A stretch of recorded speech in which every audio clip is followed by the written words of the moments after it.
IPhone প্রতি বছর তার আপডেট ভার্সন অক্টোবর মাসে নিয়ে আসে, কিন্তু নাম তার আইফোনই থাকে। 12, 14, 13, 12, 13, 14, 15, এখন কত চলে 16, নাম কিন্তু আইফোনই আছে, গালির ভার্সনটা শুধু চেঞ্জ হয়েছে।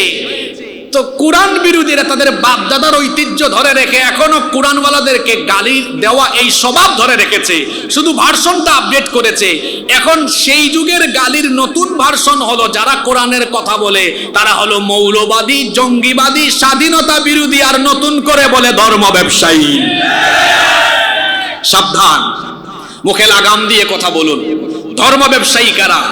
এটা বাংলাদেশের অন্যান্য অঞ্চলের মানুষ কতটুকু চিনবেন জানি না, আমার বাড়ি সিলেট, আমরা সবচেয়ে ভালো জানি।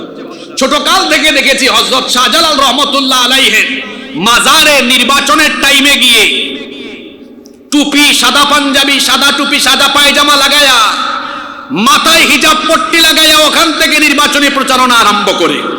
তারপরে আলেমদের দুয়ারে দুয়ারে যায়, বড় বড় মাদ্রাসায় যায়, হুজুরদের থেকে দোয়া নেয়, নামাজের টাইমে তখন নামাজ আদায় করে, আর মানুষকে বুঝায় আমরা ইসলামের পক্ষে। তারপরে ভোট নিয়ে ক্ষমতায় গেলে আবার ইসলাম, আলেম উলামা আর মুসলমানদের বিরুদ্ধে কাজ করে। যারা প্রকৃত ধর্ম ব্যবসায়ী হলো তারা।